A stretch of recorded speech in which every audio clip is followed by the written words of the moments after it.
Good evening and welcome to this week's episode of Coach's Corner. My name is Dwayne Dwyer, go by the Mindset Coach, My name is the Uncle Junior, and I go by the Consistency Coach. and we are your coaches for Coach's Corner. As always, like I tend to say, if you are here and you're just not going to do anything with this information, you get finished, you're going to go back to the TV and start watching it, get you a, crack a cold one and get you some chips, and this may not necessarily be the place for you. But if you're looking to be change something about your life, looking to be an impact to the people that you know, love, and care about, love, and care about, and just kind of be impactful in your community, then you might be in the right place at the right time. In fact, not only that, I think you were destined to be here to hear the voice of myself, the mindset coach, and my good friend over there, the consistency coach. And I think something in the show is purposeful for you. So, that being said, let me speak to my good friend, the uncle with the funk, the Uncle Junior, the consistency coach, what I affectionately call C Square. What's going on, brother? Good to see you. And how are you doing? What's up, man? I'm doing good, man. I meant to tell you backstage, but I like the shirt. Oh, yeah. Yeah, I'm all like ears. Grogu. I'm all ears. Yeah, man. Good day. Had another great day. Um, really want to plug something real quick.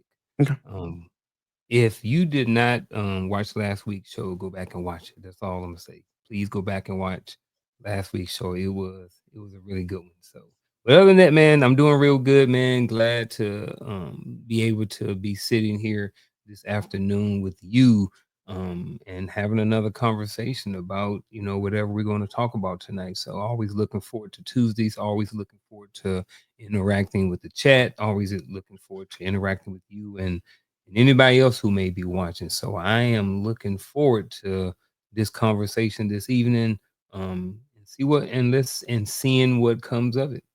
Yeah, man. Likewise, I always look forward to these conversations. Always look forward to Mhm. having conversation with you as well. And I agree with you, man. I think last week's conversation was really good, and I hope that this week conversation can kind of fall in suit, because I believe it's one that's going to it's going to challenge us to think just a little bit. And again, this is Coach's Corner. There's nothing wrong with thinking, right? Mhm. But just like I said, it's an honor to be here and have a conversation with you. I also believe that it's an honor for us to be in conversation with the livest chat on social media. So again, we greatly appreciate you for joining us. We value you, as you guys already know. You are a functional part of this platform, and I don't think we could do this without you. So thank you for being here. Thank you for taking time of your busy schedule to hang out with these bald headed gray dudes, and listen to what we got to talk about. Oh, he done grew hair. Man, messed up. Not really, not really. I just been too lazy to cut it. Messed up. No, I'm joking. Um, but ball and semi-ball. Let's go with that one. Yeah.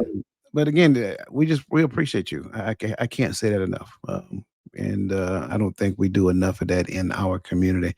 So we want to make sure that we give you your flowers now so that you can enjoy them. So from our heart to yours, thank you for being a part of our community.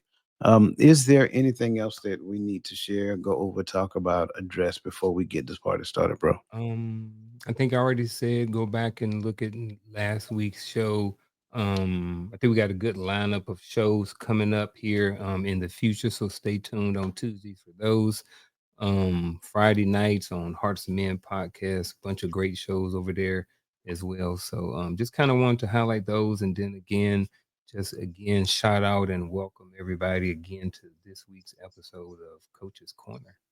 Yes, sir. And to your point, man, it is some good shows coming up. So if I was you guys, I would not want to miss not one of them because I'm Yeah, telling you, not these. yeah, not these that are coming up. They're really good. So that being said, man, we're gonna get this party started and we're gonna kick this show off. What if the way you see yourself, your worth, your relationships, your future isn't yours at all? What if the choices you make every day aren't choices, but reflexes programmed by generations of pain, survival, and silent obedience to rules you've never agreed to? Hear me out. You may think you're in the driver's seat, but your mind is running on autopilot. The code powering your decisions, how you love, work, and even dream, was written by ancestors you've never met, fears you've never faced, and systems that profit from your numbness. Your potential isn't missing, it's buried under layers of borrowed pain. Every time you say, I'm fine, when you're drowning. Every time you choose safety over soul shaking leaps. Every time you swallow the truth to keep peace with people who've never earned it. You're not failing, you're obeying. This episode is your jailbreak. We're dissecting the silent scripts that keep you loyal to smallness, teaching you to swap survival mode for sovereignty, and handing you three tools to delete generational malware for good. One question haunts me though. How many of your best decisions were made by ghosts? This isn't self help, it's an exorcism.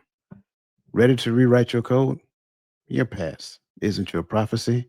So let's begin the purge. Now, consistency coach. Yes, sir.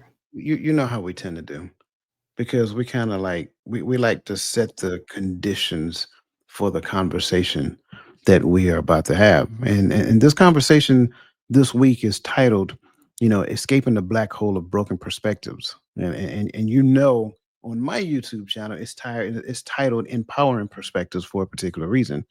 And I think that's important because I think a lot of time we kind of mishandle the term perspective.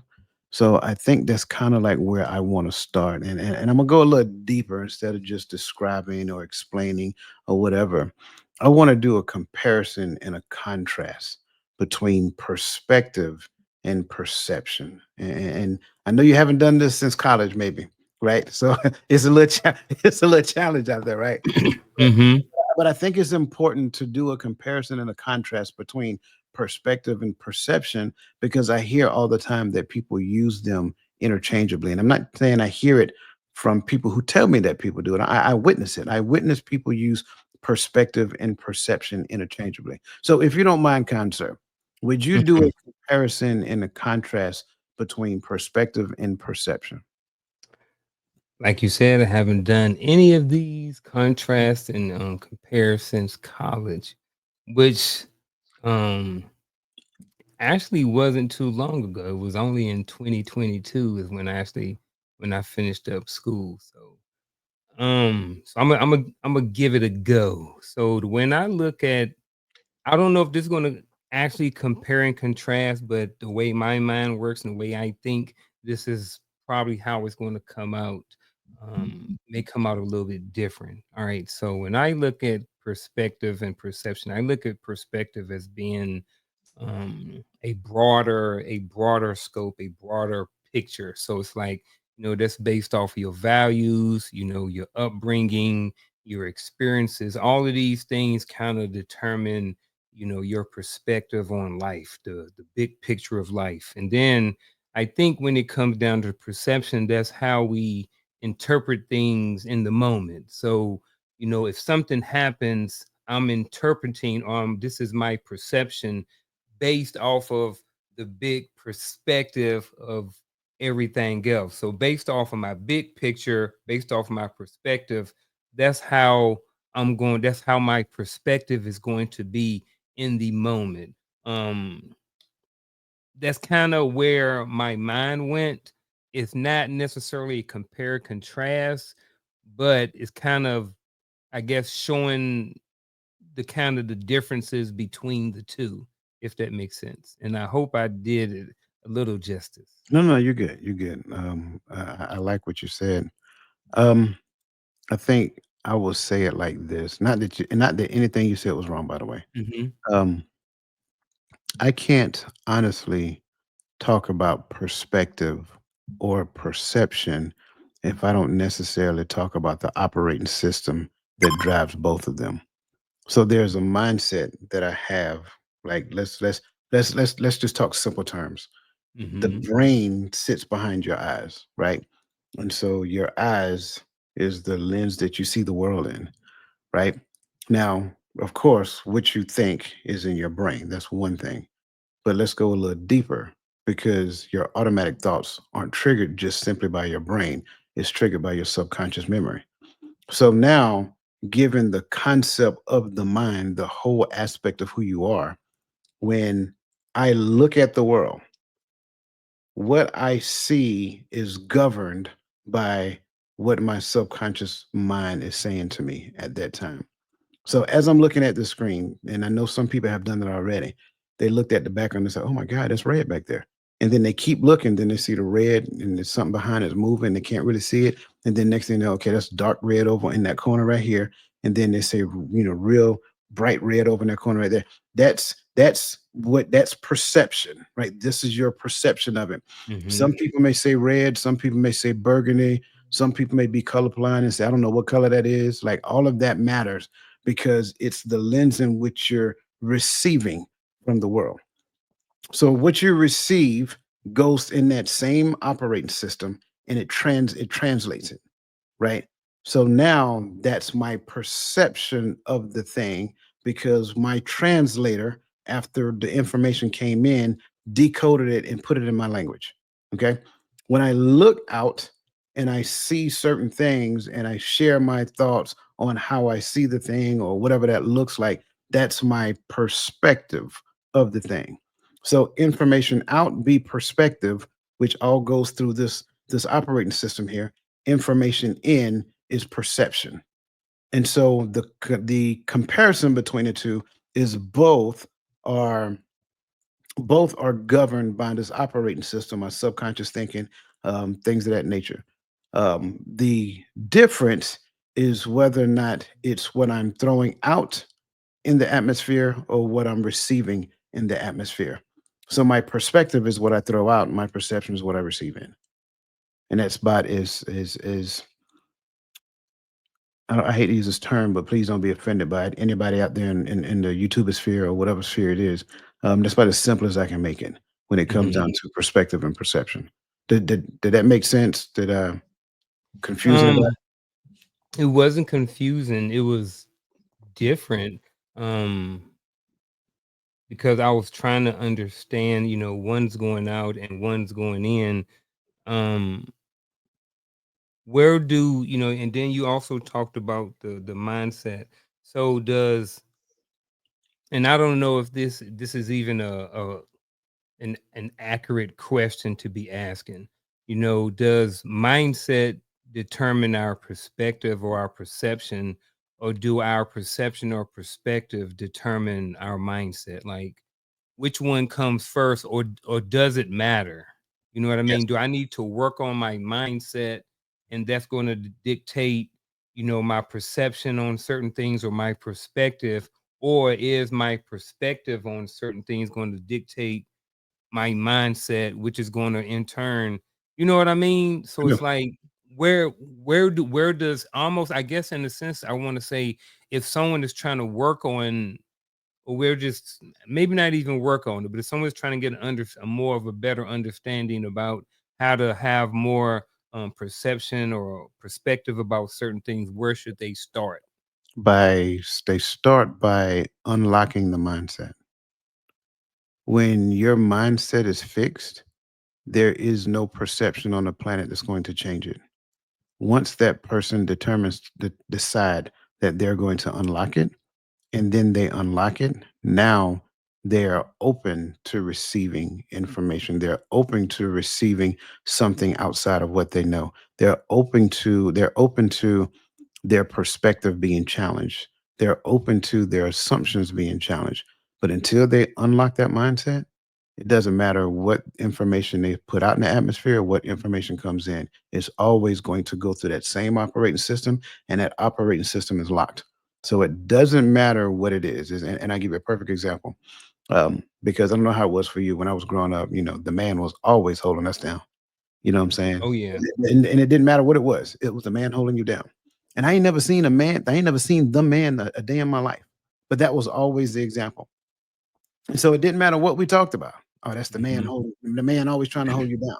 But we never thought about what took place prior to. We never thought about what the person did to set the conditions to be in the situation that they were. The answer was the man is always trying to hold you down. Well, Hmm. once those people decide to stop blaming the man and then start looking at the fact that there's a universal law that's always at play called the law of cause and effect, right? And so For every time that there's an outcome, there was a set of conditions that took place that generated the outcome that's expected. Now, I'm not saying that there are certain things in this world that aren't systemic. I'm not saying that. I'm just Mhm. saying that there's some point in time you got to put the hand on the plow and say, okay, I'm going to drive this thing, and I'm going to be responsible and accountable. I'm going to be responsible for driving this plow, and I'm going to be accountable for whatever this plow produces. Once that person decides that, then perspective opens up, perceptions open up.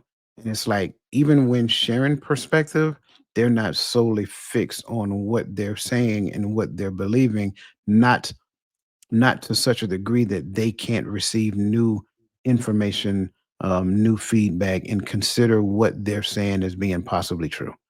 So that's kind of like when I say perspective, different perspectives and perceptions of what people say won't change until you unlock that mindset.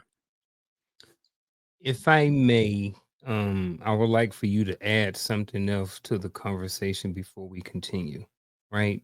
And it is the if you could share a little bit about the importance of having an open mindset versus a closed mindset, and why you gathering your thoughts. The reason why I want to have you share a little bit is because we're talking about perspectives here.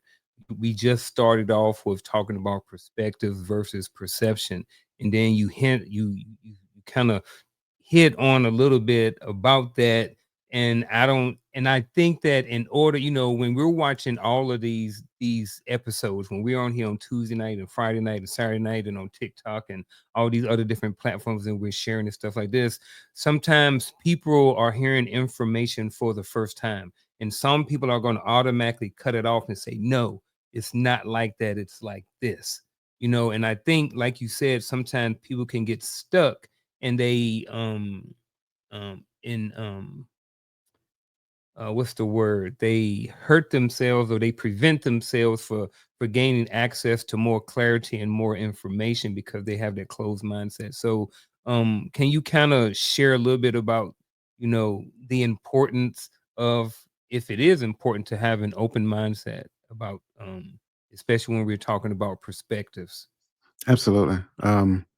And to your point, for people who hear what we're saying and they're saying no, it's like this. They're not wrong. Mm-hmm. They're not wrong for them, Mm-hmm. because they have automatically determined before even trying one thing that we said that it's like this. As thou believe, let it be unto you.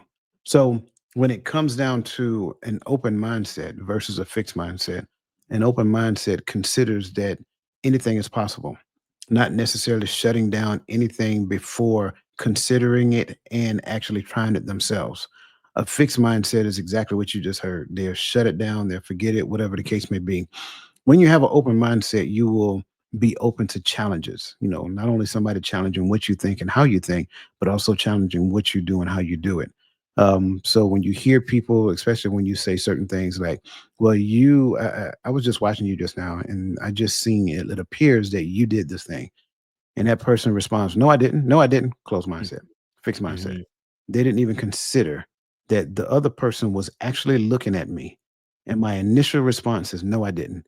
And that is a clear indicator that that person has a fixed mindset. So if you are listening to me right now and you find yourself doing that, that is a clear indicator. Let it be known right now. That is a clear indication of a fixed mindset. Do the best you can to come out of that, because look at it as though the other person sharing that information with you that they observe, look at it as a favor.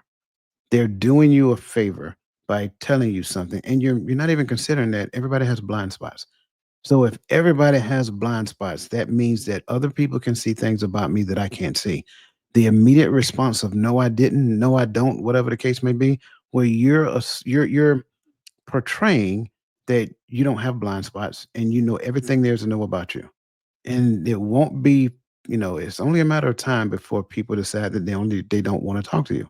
And so when you look at your circle of friends, they start getting smaller and smaller and smaller.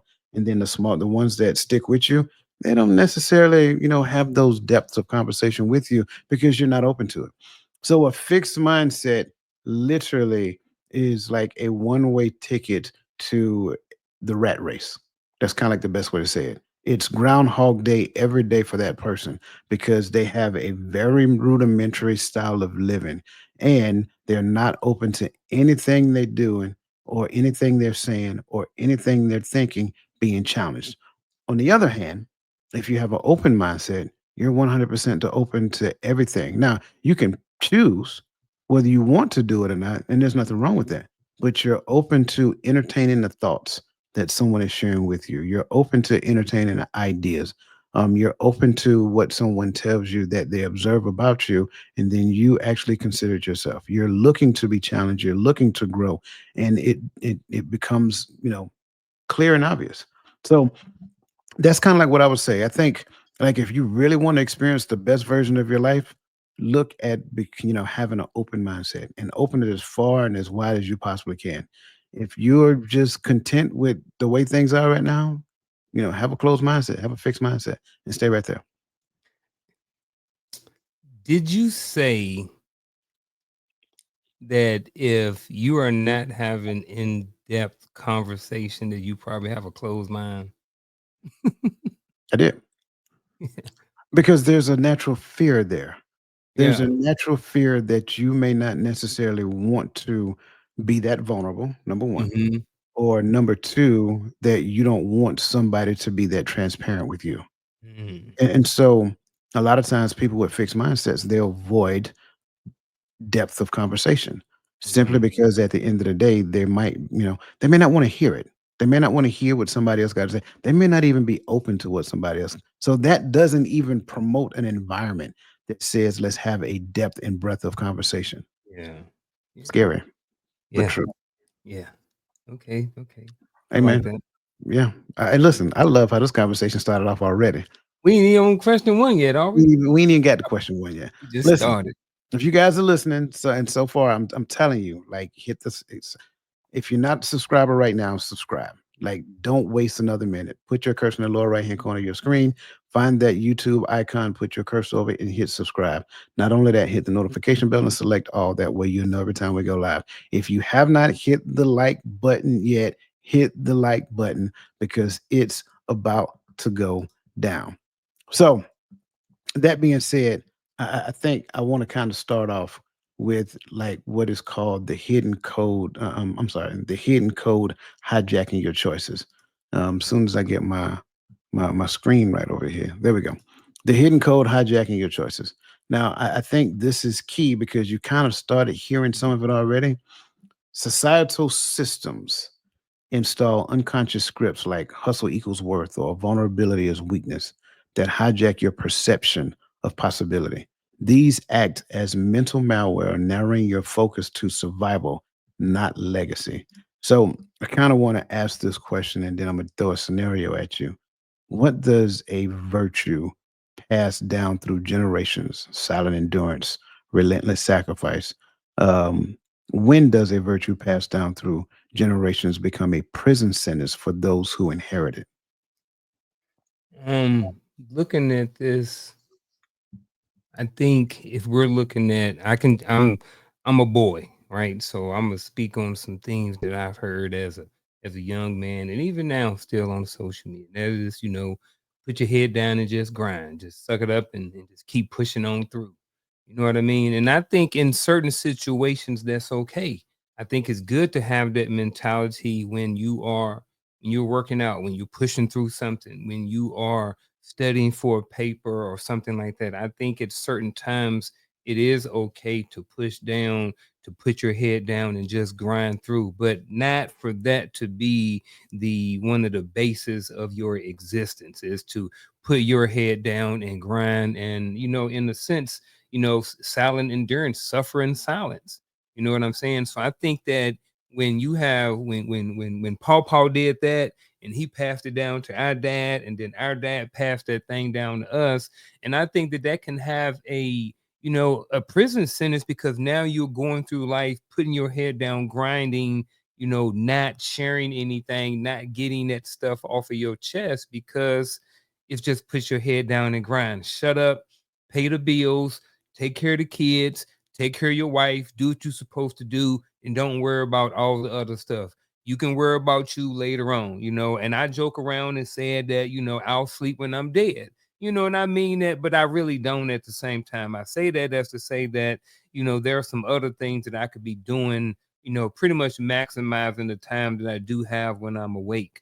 Not necessarily, literally I can sleep when I'm dead. But I think that, that whole, you know, push through things, don't get help, just grind, put your head down, all of that suffering. I think just that right there can be a prison sentence for people who hear it, because when you're doing that, and if you really are suffering and you've been trained or brainwashed or whatever to not say anything, and you don't deal with it, then those things harbor and build up. And next thing you know, you're punching your wife or your kids, or, you're going off and going postal. Remember the term postal back in the day? I don't even know if people go postal anymore, but Crash out. um, Crash out now. crash out. Yeah, crashing out now. Was the new term. But I just think, those are some of the things that, can be prevented if, some of these things are not passed down. So I definitely think that, all of those things can have a negative effect, um, in a prison sentence for those people who inherit that stuff. The one I hate is men provide and protect. Hmm. That is, in essence, a prison sentence for every man. And here's the sad part about it: there are men who still yet to this day embrace that identity for manhood. Like, do men provide? Sure. Do women provide? Sure. Do men protect? Sure. Do women protect? Sure. But we do so much more than that. And I think when you only limit your existence to providing and protecting, then to some degree, some people feel like, well, there's nothing left for me to do. I have nothing left. Oh, yeah, by the way, if we have set the condition for most men to believe that they provide and protect, and now women provide and protect as well because their jobs are just as good as men, and they protect what they own and things of that nature, then where's the room for the man now? That is the prison sentence that has been created for years. And now what you're seeing is the culminating effect of that prison, right? Less relationships, less marriages, things of that nature. Now, I'm not saying that that's the only cause of it, but that's part of it. So when we have these things that have been passed down and have been adopted and pretty much adorned as though it is a identity garment that you put on, then what that does is it prevents you from being more, because now that's part of your operating system.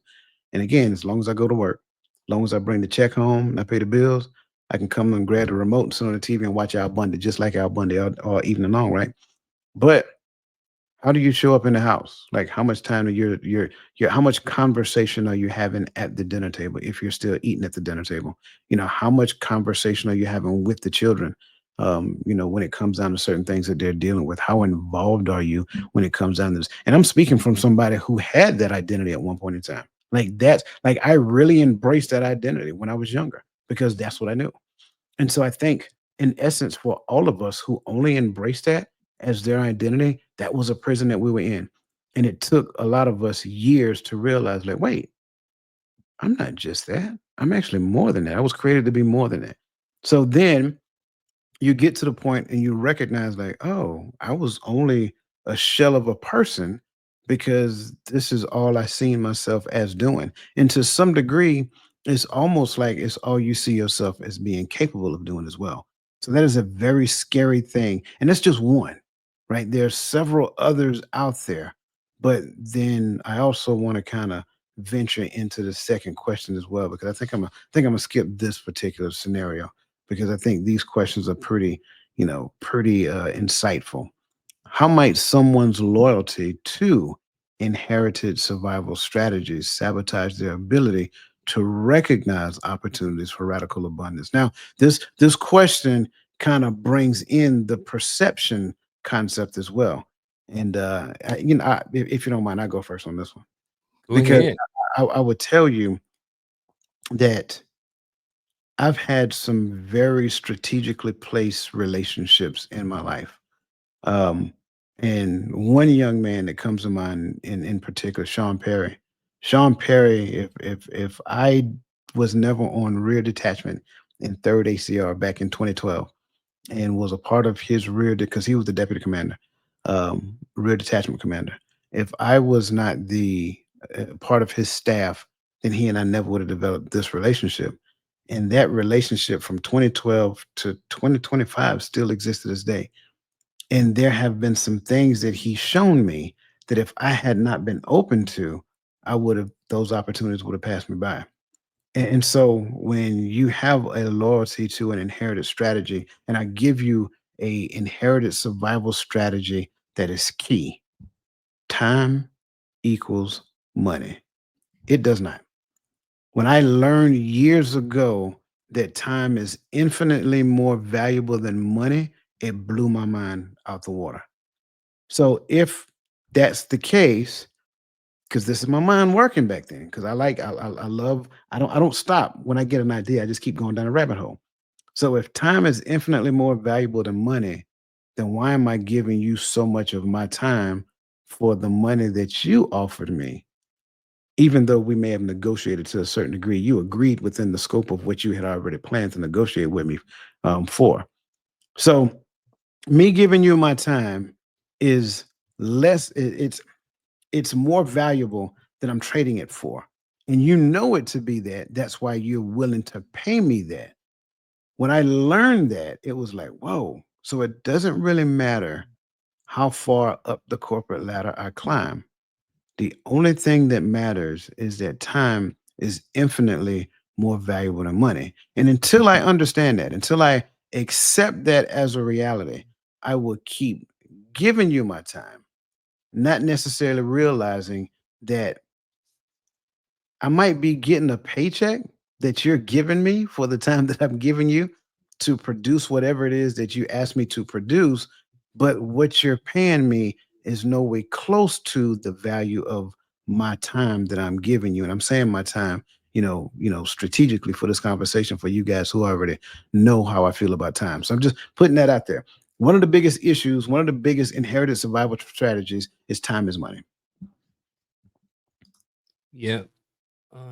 I was trying to look at trying to figure out what the survival strategy was right there, and I was coming close to it, and then you hit it, but that's not what I was going to think of. But I kind of want to stay there. You know what I mean? Along with the time is money, or um more so the working hard piece.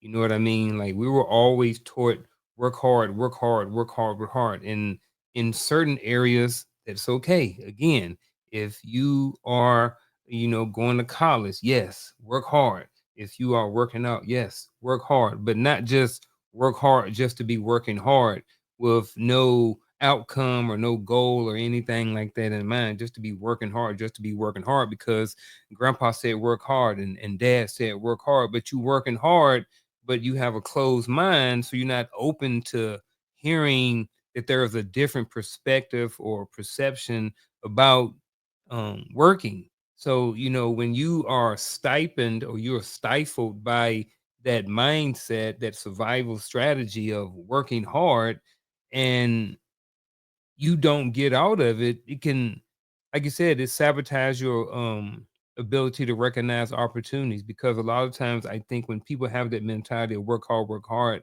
and they're loyal to that, they don't necessarily see that there's another way of doing it. You know what I mean? And I think we got a lot of that when we were in the military, because I think we were in that time where we were coming in where it was still some old school NCOs, and then we started coming around and we were more of a newer breed mixed with some of the old school mentalities, by the time we start retiring and stuff like this. But I think we still got a lot of the old school mentality was like, hey, don't go to sick call. That's what they told us. Suck it up, put some water on it, take some motion, and get on back there in the fight. Whereas we became E7s, and so we was like, hey, them Joker was wrong. They wasn't right, and I think I'm gonna say one more quick thing, then I'm gonna wrap it up. And I think that's why, people have asked me, why do I read self-help books? And it's because of certain things like this, because you don't know sometimes that you have a closed mindset about a certain thing until it's exposed, until maybe someone tells you or you read a book and be like, hey, you know what?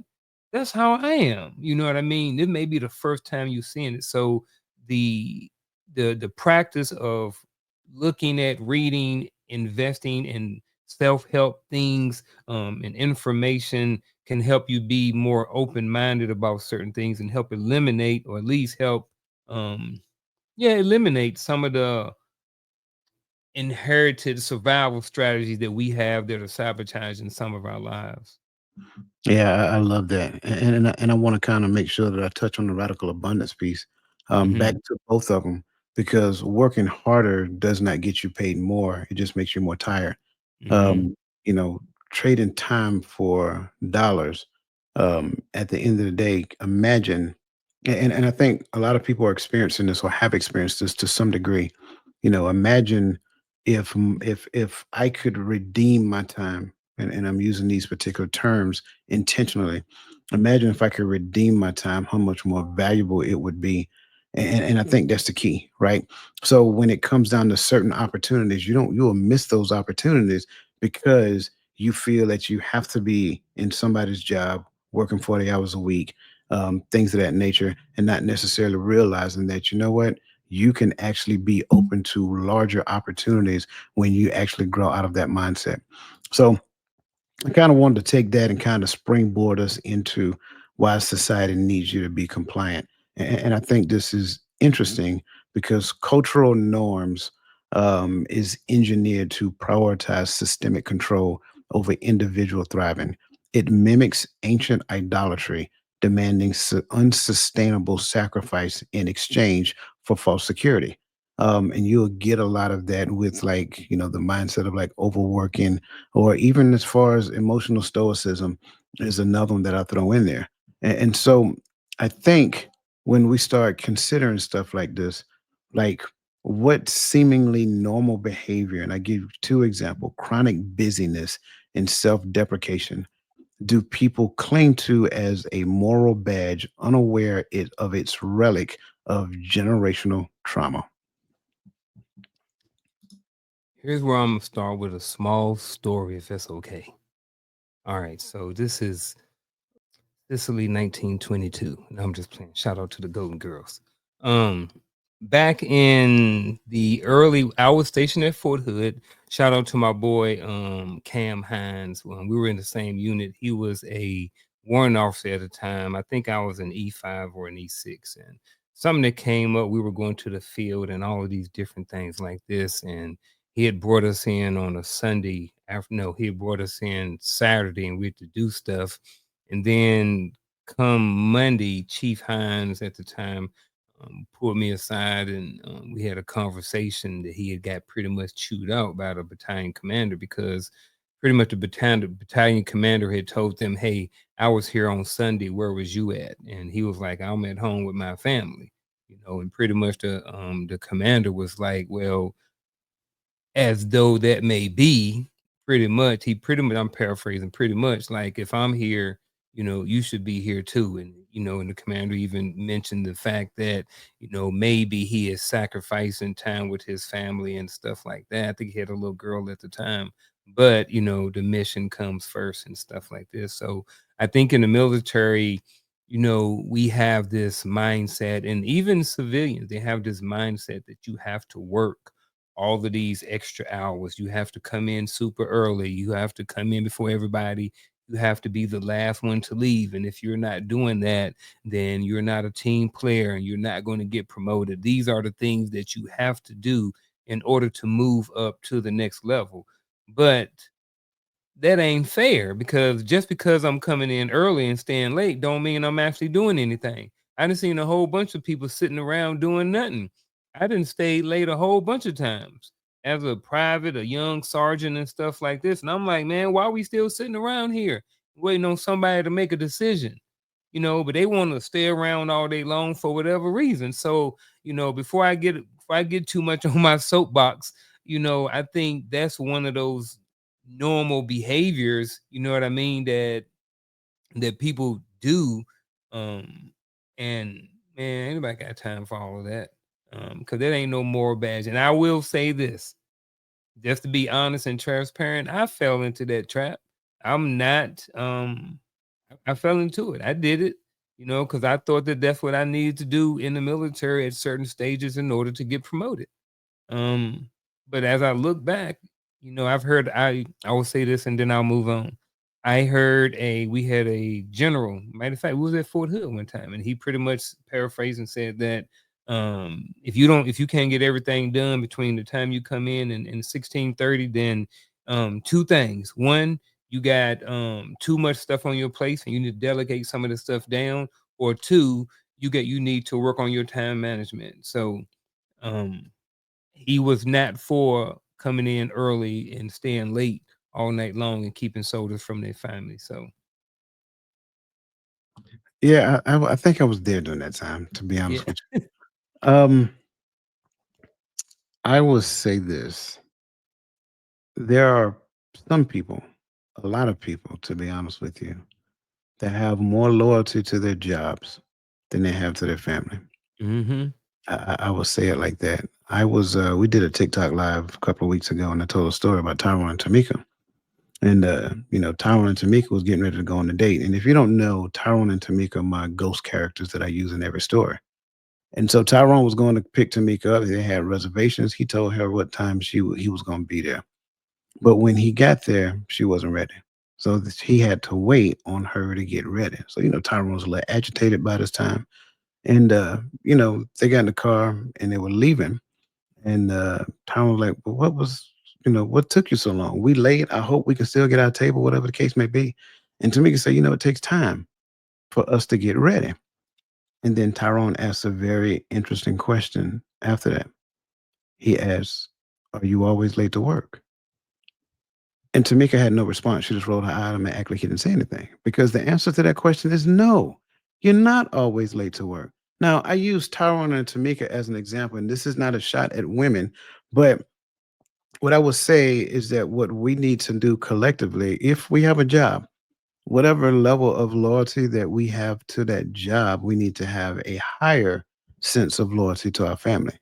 So if I wake up at 5 o'clock in the morning every morning for my job, why can't I wake up at 5 o'clock in the morning for my family on Saturdays? Oh, because Saturdays are the days that we're supposed to sleep in. But what about getting up early and being ready for when the kids come downstairs or when your wife wake up or when your husband wake up or whatever that looks like? Why we can't do it? Why we can't start our day early like we did when we was working? Oh, because Saturdays are the days that we're supposed to sleep in. Oh. So the days that we have time, we waste it because we just want to rest. But for 5 days a week, rest don't matter because that paycheck is oh, okay, I get it now. Now it makes sense. It really don't. It makes no sense whatsoever. It is a normalized behavior that we have adopted, and we have literally agreed to be more loyal to a job than we are to our families. And that's backwards. We should let's be honest. The reason why we got a job is for our family. At least should be. I mean, that's just how I look at it. Now, maybe I'm wrong. And if you don't have a family, then you have a job for a different reason. Hopefully, you're preparing for family if that's in your future. But I think that's one of the biggest ones. We have a heavy degree of loyalty to work, but that loyalty at works overshadows the loyalty that we're supposed to have to our families. And again, like you said, I used to do it. But I also say on the weekends, I wake up early too, but they'll still be asleep. So I just go to the gym. Then when I come back from the gym, I start cleaning the house until they get up and things of that nature. So, I mean, to a certain degree, I did it, but I always believed in getting out the bed early simply because you can't get nothing done in the bed. Like, I get it. And I'm not just going to lay in the bed and look at the wall or anything like that. I'm going to get up. I'm going to do some things because that's kind of like what we should be doing. Get to moving and all that other great stuff. So that's just kind of like my thoughts to this question. Any other thoughts, comments?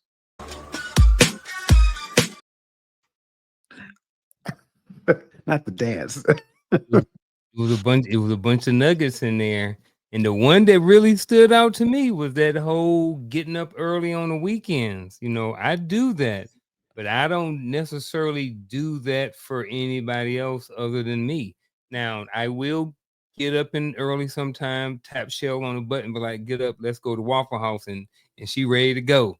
You know what I mean? She like Waffle House. Cause we would get up and go for a walk or something like that. But you know, I never looked at it from that perspective when it comes to there's that word, the P word.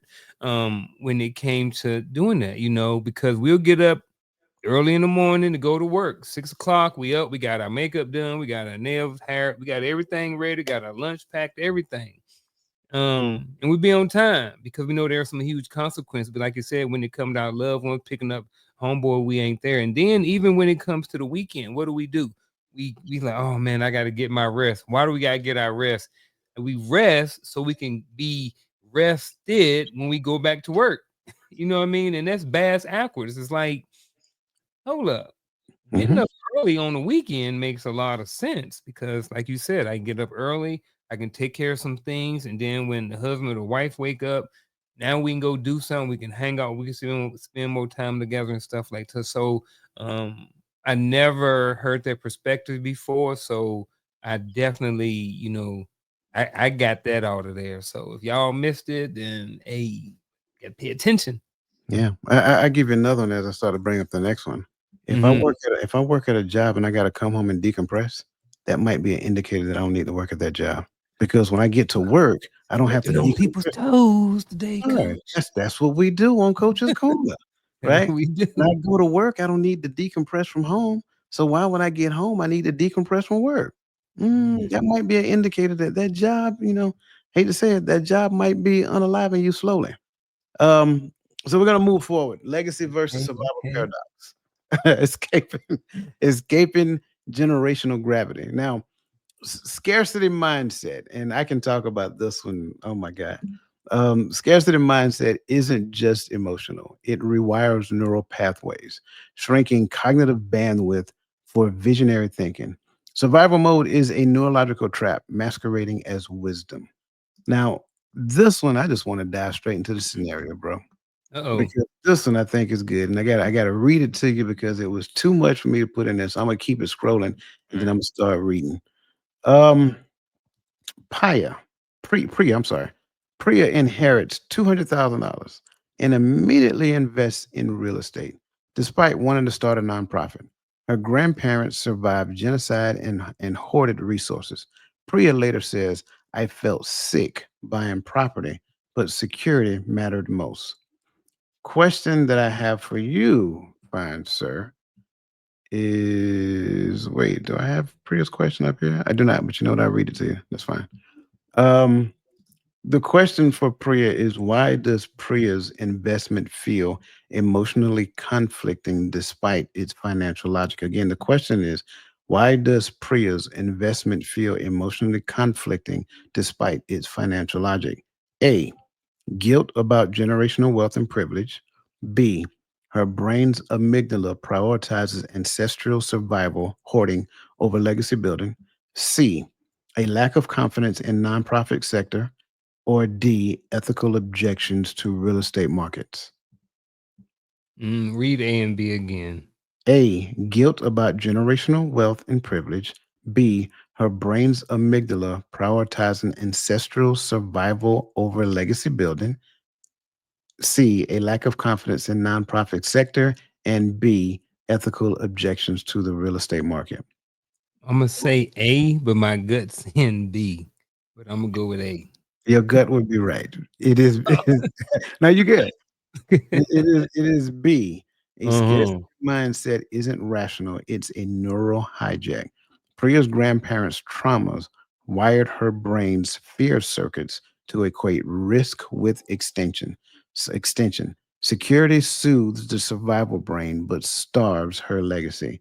Now, when you think about Priya, how many of us collectively, not necessarily need a number, but can you imagine how many of us really think like that? We Mhm. want, the whole concept of generational wealth. We desire to leave something for our children's children because that's what a good man is supposed to do according to the Bible, right? But yet we've never seen it in our lineage. And so there's a certain fear with letting it go. Now for those of us who've pushed through that mindset, that's different. we may not have those restrictions. But can you imagine, like, even when you went back when you were younger, when you first started investing, if you weren't taught investing in home, how foreign it felt to give up a portion of your check to an entity that you did not know what they was going to be doing with your money? Mhm. I mean, it's one of those things, and I think that's important for us to consider because it's one of those areas where opportunity exists out there, but it's something within us that has been passed down that prevents you from seizing the opportunity because you automatically assume that somebody's trying to get over on you, somebody's going to take my family's legacy or whatever that looks like. So it's a very interesting dynamic. Lens detox framework, rewiring your mental operating system. Now, high performance teams use what we call cognitive diffusion techniques to detach from fear. One method is label limiting thoughts as brain spam. I can't is just neural noise. Like the term I can't, the phrase I can't is like neural noise. And reboot with mission focused actions. So what they tend to do is create like a truth pack with a partner or friends or whatever that nature is, to call out each other's limiting narratives. An example would be a writer and an editor team naming imposter syndrome as creative resistance. So it's all about the terms that they actually use to try to silence that noise. So that said, let's see. How could ritualizing small defined acts, saying no to unpaid labor, prioritizing rest, act as a Trojan horse against inherited programming? Define Trojan horse real quick, because So I think remember, I got this one. Trojan horse was that big old wooden horse that they hid the soldiers in, right? And Oh, then yeah, yeah, yeah. they rolled it in, right? Okay, yeah. Man, all I know, and I guess this kind of goes back to that whole thing of working, coming in early, staying late, and all of those different things. Like, you know, like we talked about earlier, like people see those things as like a badge of honor, but they're really not. You know what I mean? It's really you're being overworked, like right here, you're not necessarily getting paid for it. Like, what are you sacrificing? What are you giving up for that job or for that company? Like, what relationship are you sacrificing? What information are you not learning? What book are you not writing? You know what I mean? Mhm. How much time are you not spending with your grandkids or your children because of that whole thing about staying at work extra hour and doing different things like this. So I think with the Trojan horse piece, I think people look at it as like it's a good thing, it's a badge of honor. But at the end of the day, you're only going to be bamboozled because Yeah. it's not really working in your favor. And yes, you may be the one who get that promotion. But what's going to happen when you get that promotion? You're just going to move up and you're just going to probably do more and more of the same thing Yep. type of behavior. So now, whereas it could be now all of this extra stuff is working against you, but you may not see it in the immediate. You may be until later on, until the Trojan horse opens up and it exposes life for what it really is. And now you're like, darn it, now you got to deal with all of the stuff because life may have exploded on you. Yeah. So that's kind of where I wanna stop at right now. So I think that yeah, I'll stop right there. Nope, you're good. So I like the concept of Trojan horse here because, like we started talking, they hid the soldiers inside the big old wooden horse, and they rolled the big Mhm. old wooden horse inside. And once it got inside the perimeter, then the soldiers came out and started fighting from the inside out. And I think the same concept applies. Like when you're inside those thoughts, right? What could you inject that will help defeat that thought? Like case in point, the example here, saying no to unpaid labor. Right? When you're in those conversations, being able to actively say no, kind of helps. Sometimes it might help to kind of have that already as a boundary before you even get into the conversation, which empowers you to say no. I think a big one is like people tend to bring work home so that they can get ahead the next day. And I'm using that one because that one Guilty. I'm using that one because that used to plague my house a lot. And you Mhm. find that a lot in the teaching industry.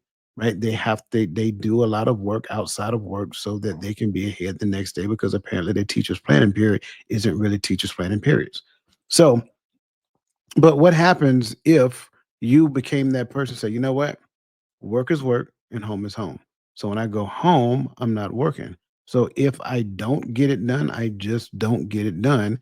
And that serves as a group thing that we do so that we can prove to the administrators that our planning periods aren't really planning periods. So maybe it's something that the system has broken and expect the employees to fix, but they never knew it was broken because we never stood up and said that, hey, this isn't working for us. We don't have enough time in the day. Our families are suffering because I'm not only working 8 hours here, but I'm going home and I'm working an additional 2 hours at home that I'm not getting paid for. So doing those small things, right? I think that kind of helps to prevent um, the continuation of this inherited programming.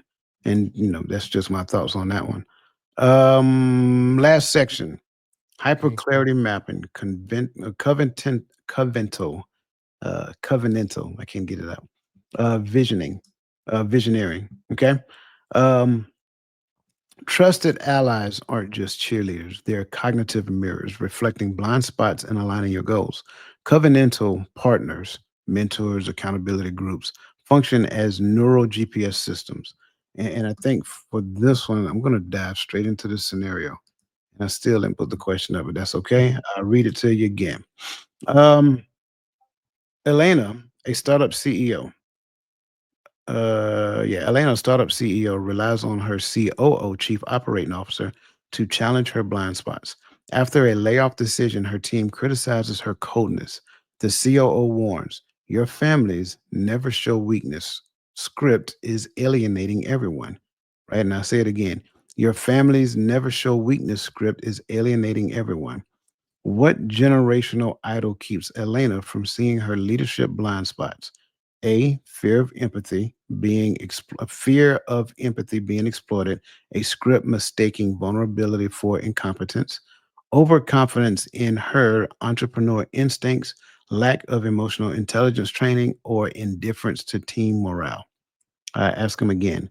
What generational idol keeps Elena from seeing her leadership blind spots? A, fear of empathy being exploited, a script mistaking vulnerability for incompetence, overconfidence, this is B, overconfidence in her entrepreneur instincts, and C, lack of emotional intelligence training, and D, indifference to team morale. Mm. You I want me to think read? I'm gonna go with D. Let me read the Open to being wrong. you said what now? D is what? Delta, Okay. It but I'm was open to being wrong. Okay, open to being wrong. Mhm. So it was actually A, fear of A. empathy being exploited, a script mistaken vulnerability for incompetence. And I think the key is where the COO warns her, your families never show weakness script is alienating everyone. So she is operating off of a script to where she can't show weakness as a leader. Um, Should have went with the gut again. See the gut, man, the gut. Okay, so Over we got, 2, not going with the gut. oh man, you Note to good. self, go with the Remember, gut. remember, there's no such thing as wrong. We're learning. That's what it's Yeah, I all like it about. though. So, real quick, true false. We're gonna Mhm. knock out a couple of these and we'll get into our final thoughts. True false. Self-reliance is the safest way to protect your goals. Covenant relationships only add unnecessary risk and vulnerability. True or false? False. False False. it is, sir. False it is. While self-reliance feels safe, it's a survival trap. Covenantal partnerships are legacy multipliers. They debug generational blind spots and provide neurochemical safety nets that expand potential. Isolation starves the brain's capacity for visionary thinking. Um, your ancestors' go it alone script isn't wisdom, it's generational malware. So, my challenge to everybody that's listening is get you a partner that will help you debug that. Mm. Next, setting boundaries with family traditions or cultural norms is selfish. It harms collective bonds. True or false? Bro, it's like the 3rd toe you done stepped on today. I've My been bad. I've been keeping track. It's at least 3. Setting boundaries with family tradition or cultural norms is selfish. This is a false statement. It is absolutely a false statement. Boundaries aren't walls, they're neurochemical filters. Unchecked societal or familiar norms rewire your brains for compliance. Boundaries protect your neural real estate from generational malware, freeing energy to build covenantal bonds grounded in truth, not obligation. Loyalty to this function isn't a virtue, it's self betrayal. What normal will you firewall today? Last true or false question. Labeling a fear like I'm not enough as brain spam is positive thinking. It ignores the real challenge. It ignores the real challenges you face. Did I read that right? Okay, yeah. Labeling It fear is like just positive thinking. I'm sorry. It's just positive thinking. That's what I missed. mm. I'm gonna go with the F word again. Mm. False. I think I was in love with false for true or false here. False it Yeah. is. Brain spam isn't denial, it's neural hacking. By tagging limiting narrative as malware, you disrupt neural pathways wired by generational trauma. This creates space for curated thoughts aligned with your legacy, not survival. Your realism is often generational propaganda, whose voice lives rent free in your head. So, that, my friend, concludes all of the questions, the Mhm. true and false, and all of that stuff. Again, I think it was another great conversation. But of course, as always, during this time, this takes us to our actionable advice.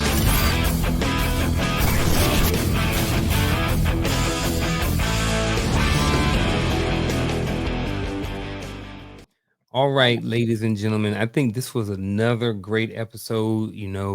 Two in a row. Well, we got a whole bunch in a row, but this was another great episode. So if you haven't, if you got in late or something like that and miss it, please feel free to go back and watch it. So my actual advice for this week is this: if you look at the title of this show, it's called "Escaping the Black Hole of Broken Perspective." We hit it on a little bit earlier. So whenever you're doing anything, especially when you're talking about escaping something, I mean, broken perspectives, you may not always see that your perspective may not be broken. So my challenge to you is this: um, reach out and spend some time in self-help. Um, self-assessment, all of these different things, because sometimes we don't always see when we have a blind spot.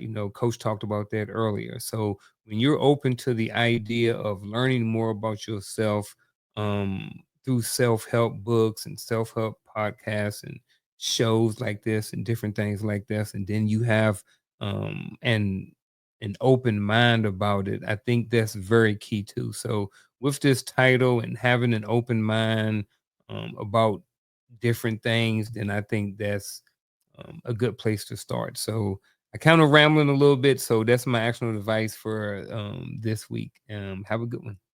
I love it. I love it. Great, great advice. Um, I think there was a lot that was uncovered in this conversation. I had a little brain fog for a moment, but when it comes down to these things, I think when we go back and we start considering perception versus perspective, and what is the operating system that our perceptions or perspective is running behind our perspectives and perceptions, I think we will learn a lot about ourselves, whether we're overthinking, whether we struggle in difficult emotional conversations, whether we do comparisons of ourselves to others. Those are some of those difficult situations we may find ourselves in. So it requires us to go back, and we may have to rewire some things. We may have to try some techniques to kind of help us to, open our mind up a little bit. Again, get to the point to where you have an open mindset when it comes down to things. If you find yourself rejecting information, you may have a fixed mindset. How can you overcome that? Put forth the effort to open your mindset up a little bit more. Have an open mindset to what is actually being said. When somebody says something, are you open to what they're saying? Not necessarily about you, but about anything in general. Are you open to what they're saying? Are you consider the possibilities of what they're saying is true? Or do you automatically say it's false and I disagree and things of that nature? All evidence of a closed mindset. So again, these are things that literally was kind of passed down to you and you didn't even realize it. You have actioned it and you have gotten good around it about doing it to the point that you've built up walls to safeguard them. And then a lot of times, we tend to call other people the bad guy because they don't necessarily make room for us in that situation. So, my challenge for you, go back and look at this video again. Look at it 3 times if you need be. Get some of these techniques that we talk about. Practice some of these things in your life. Call myself, if you need somebody, an accountability partner, somebody that's going to tell you the honest truth. Call the consistency coach, somebody that's going to tell you the honest truth, not just what you want to hear. So that being said, listen, greatly appreciate you guys. Another great conversation. I appreciate that young man right there. You know what I'm saying? I know, I know I be putting him on the spot sometimes with some of these questions, but you know what? He takes it like a champ. And I love I love the way he approaches it because if he don't know, he will say, "I don't know," and I think there's absolutely nothing wrong with that. That's the other thing. If I can't say that I don't know a thing or I'm, drawing a blank right now, whatever the case may be, that might be evidence that I have a fixed mindset, right? The need to be right all the time is another one of them. So it's just Hmm. it's just those things, right? It's important for us not to be that. That makes you non-relational, and nobody wants to be in a relationship with a person who's just got to be right and can't take no, just that's not good. That's not good, man. So, um, Nobody I want to know. have no in-depth conversation with you either. Yeah. Conversation with no vulnerability. So listen, I've rambled a little bit. I appreciate you guys. You guys are awesome. Appreciate the chat. Unc, I appreciate you. Hmm. And tell Shell, I appreciate her for allowing me to borrow you this evening. Listen, you guys are awesome, phenomenal. Enjoy the rest of your evening. And as always, let the best version of yourself be a blessing to somebody else.